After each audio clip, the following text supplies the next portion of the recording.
suatu konten filsafat itu tidak perlu harus ndaki-ndaki yang muluk-muluk dan sulit, tetapi yang sederhana sehari-hari itu juga konten filsafat. Tujuannya untuk memberi motivasi bagi kita untuk dapat memecahkan masalah-masalah kita dan memikirkan segala sesuatu yang ada baik di dalam diri kita maupun di sekitar kita. Sebagai contoh nyata ini adalah hari ini saya mendapat kiriman dari seorang teman. Sudah berapa hari kutunggu, ternyata kirimannya belum juga sampai. Maka kutanyakan kepadanya, kok kirimannya lama? Mau minta resinya untuk besok ku periksa di jasa penitipan. Ternyata teman itu mengatakan bahwa kirimannya sudah sampai dan sudah diterima. Nah, saya berpikir mungkin tetangga saya, karena pada saat itu saya sedang keluar rumah. Kami sedang keluar rumah sehingga tidak tahu kalau ada kiriman. Ternyata setelah dicek malam itu juga, mungkin di luar rumah atau di kamar depan, ternyata kirimannya memang sudah ada, tetapi di lubang di atas pintu.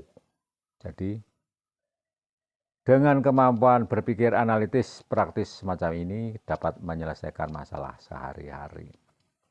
Dan itulah mengapa lahir motivator filsafat pengarang 8 novel ini, karena banyak sekali hal yang kita hadapi di dalam keseharian sesuai dengan bidang kita, apapun itu, pekerjaan, kehidupan sehari-hari, rumah tangga, hubungan masyarakat, dan lain sebagainya.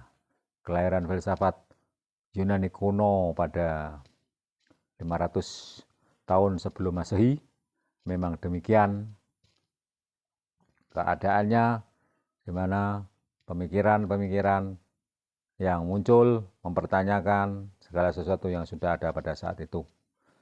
Seperti pemikiran adanya mitos dewa-dewi di Yunani kuno, itu dipertanyakan keberadaannya oleh para filsuf. Dan tentang asal muasal ada benda-benda di sekitar kita, alam di sekitar. Pada saat itu asalnya air dari mana, tanah dari mana, udara dari mana. Lantas juga soal kebenaran. Kebenaran itu apa? Soal yang hakiki dari segala sesuatu.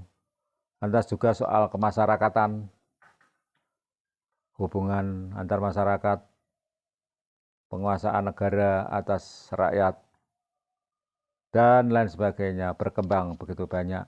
Semuanya dipikirkan oleh para filsuf pada saat itu, mulai dari zaman pra-Sokrates, zaman Plato, zaman Aristoteles, dan seterusnya.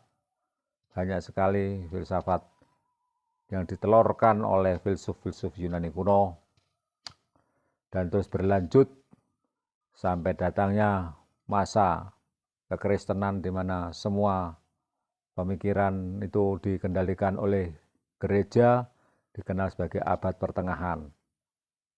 Abad pertengahan ini yang gelap, di mana orang berpikir kritis itu sangat dibatasi oleh karena berlawanan dengan ajaran gereja. Sampai akhirnya pada abad 10, pemikiran-pemikiran Yunani banyak yang diekspor ke pemikiran Islam di Timur Tengah, diterjemahkan oleh para ahli filsafat, pemikir Timur Tengah Islam 10-12, dan mereka menerjemahkan itu kemudian dijadikan perhatian dari para filsuf barat. Pada saat itu ketika gereja-gereja dengan filsuf-filsuf, pemikir-pemikir, bapak-bapak gereja juga berpikir dan menemukan kaidah-kaidah di dalam kekristenan dengan diperkaya oleh terjemahan filsuf Yunani kuno oleh filsuf Islam, maka semakin berkembanglah filsuf dengan filsafat-filsafatnya di barat hingga sampai pada abad Renaissance, di mana ada kembali berpikir sesuai dengan kondisi yang lebih kritis, mana zaman Renaissance ini abad 14 menemukan peralihan ke menuju jalan abad pencerahan, abad 16, 17, sehingga sampai pada pemikiran filsuf modern abad 18, 19, dan seterusnya sampai sekarang filsuf kontemporer. Banyak sekali yang menunjukkan bagaimana kedaulatan manusia atas pemikirannya sendiri tidak terkungkung oleh ajaran gereja yang membatasi pemikiran manusia semuanya harus sesuai dengan tata peraturan gereja. Berdampak pada tidak berkembangnya pemikiran manusia dan mereka yang berlawanan dengan gereja dianggap sebagai sesat. Nah, di sini akhirnya ada dua jalan utama yang ditempuh oleh para ahli filsuf filsafat itu. Yang satu menekankan ke kemandirian berpikir manusia secara humanisme, yang menjauhkan diri dari pemikiran gereja, dan ada yang mempertahankan pemikiran gereja itu dan mempertemukannya dengan kondisi yang seimbang, sehingga keseimbangan antara ajaran gereja dan pemikiran filsafat itu dapat menelurkan filsafat Kristen seperti rasionalisme Kristen yang menekankan teologi logos, di mana Allah sudah memberikan dirinya merupakan logos, itu firman, dan itu tinggal di antara manusia.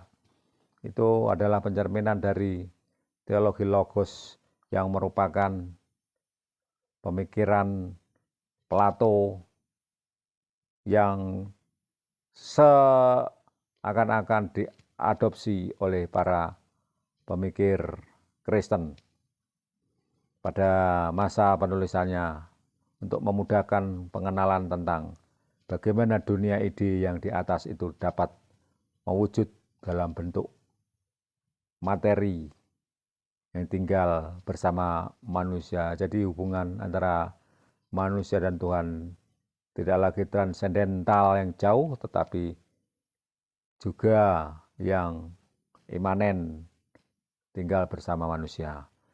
Itu diantara adalah teologi Kristen yang menurut para ahli dipengaruhi oleh pemikiran filsafat Yunani kuno Platonis. Nah, sampai saat ini perkembangan yang menekankan pada pemikiran manusia membentuk dua arus besar, yang satu semakin menjauh dari kebenaran firman Tuhan dan yang satu malah menguatkan. Terserah pada kita mau memilih yang mana, tetapi dianjurkan untuk menyeimbangkan keduanya itu. Oleh karena sebelum pemikiran Yunani kuno pada tahun 500 sebelum Masehi, sebelumnya sudah ada Alkitab jauh sebelumnya sudah menyatakan tentang peristiwa-peristiwa di kejadian dunia dan lain sebagainya. Walaupun penyusunan Alkitab sendiri pun menurut para ahli tidak jauh berbeda waktunya daripada kelahiran filsafat Yunani kuno. Namun terbukti bahwa Musa dan lain sebagainya itu sudah ada jauh sebelumnya.